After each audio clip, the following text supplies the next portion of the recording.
मराठी, ते धडक ते धडक. नमस्कार, मी सुषमा जोशी आणि आपण पाहताय जिओ मराठी न्यूज. सांगली शहरामध्ये गुंतवणुकीचा विचार करताय? कमर्शियल लोकेशन हवं आहे, स्वतःलाच व्यवसाय करायचा आहे किंवा नामांकित ब्रँड्ससाठी भाडे तत्वावर द्यायचं आहे? मग डोळे झाकून एकच पर्याय, श्री राजलक्ष्मी मॉल.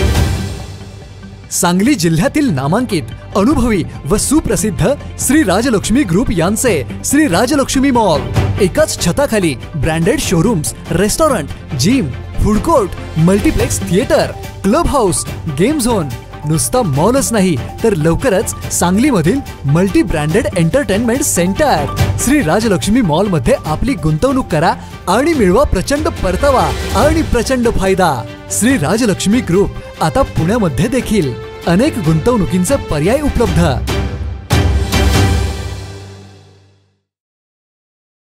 कमी खर्चात ब्रँडेड फर्निचर शोधायचा आता विषय संपला. रेडीमेड असो किंवा आपल्या साईजनुसार फर्निचरची निर्मिती असो, अल्प दरासह कमी वेळेत दर्जेदार फर्निचरसाठी एकच पर्याय म्हणजे बालाजी फर्निचर मॉल. सांगली जिल्ह्यातील सर्वात मोठ्या मॉलपैकी एक असणाऱ्या बालाजी फर्निचर मॉलची मान्सून धमाका ऑफर देखील सुरू. ब्रँडेड आणि प्रीमियम सोफा सेटसह सर्व प्रकारच्या फर्निचरवर आता थेट 30% मोठा डिस्काउंट. लग्न बस्ता असो किंवा अन्य कोणतीही खरेदी, विट्यातील बालाजी फर्निचर मॉलला अवश्य भेट द्या. पत्ता भैरवनाथ मंगल कार्यालय, मायनी रोड, विटा. संपर्क आपल्या स्क्रीनवर. विट्या टेलरिंगचे काम करणारा सुरेश गायकवाड यांचा अखेर मृतदेह सापडलाय. आंबवडे परिसरात नदीत वाहून गेलेल्या सुरेश गायकवाड यांचा शोध घेण्यास प्रशासनाला यश आलंय. येरा नदीत वाहून गेलेल्या सुरेश गायकवाड यांचा मृतदेह अखेर 3 दिवसांनी सापडलाय. गोरेगाव येथील डाग ओढ्याजवळील झुडपात हा मृतदेह आढळून आलाय.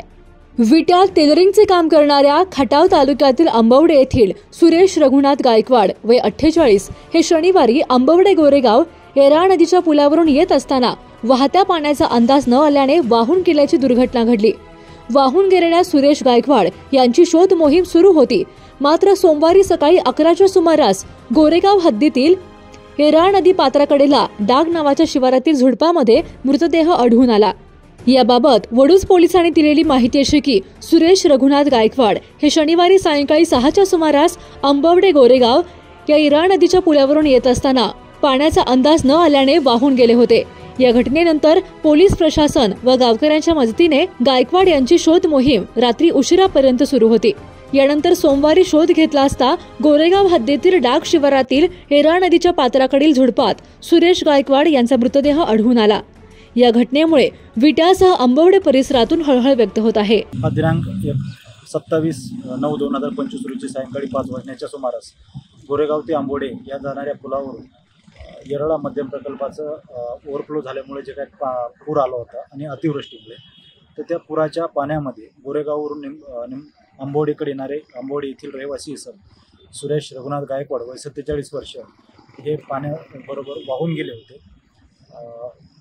आम्हाला ही घटना घडल्याबरोबरच आमच्या पोलीस स्टेशनचे हेड कॉन्स्टेबल शिवाजी खाडे, गणेश शिरकुळे आणि पोलीस कॉन्स्टेबल कुंडलिक कटरे, त्याचबरोबर बीट अंमलदार महेश काटकर आणि काळभोर मॅडम यांनी सर्वांनी त्या ठिकाणी त्वरित धाव घेतली. NDRF टीमला पाचारण करण्यात आलं आणि तत्पूर्वी देखील आम्ही सर्वत्र प्रशासनातर्फे अलर्ट करत होतो लोकांना की अतिवृष्टी आहे, जीव धोक्यात घालू नये अथवा कुणीही पाण्यामध्ये अविचारीपणे घुसून आपल्या संकट ओढवून घेऊ नये. परंतु ही एक दुर्दैवी घटना घडली. त्या घटनेच्या अनुषंगाने आम्ही 72 तास सातत्याने NDRF टीमने महसूल आणि जलसिंचन विभागाशी यांच्याशी समन्वय साधत आमच्या पोलीस स्टेशनचे हेड कॉन्स्टेबल शिवाजी खाडे यांनी ड्रोनद्वारे 5 किलोमीटरचा परिसर किंवा नदीचा प्रवाह सर्च करून बॉडीचा शोध घेतला. आज रोजी मयत इसमनामे सुरेश रघुनाथ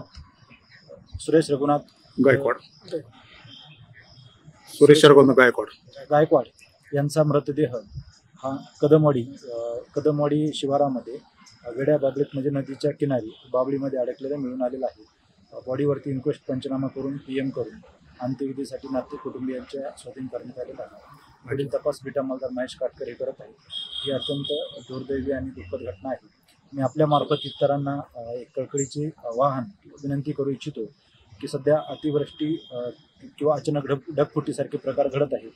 त्यामुळे सर्वांनी काळजी घ्यावी.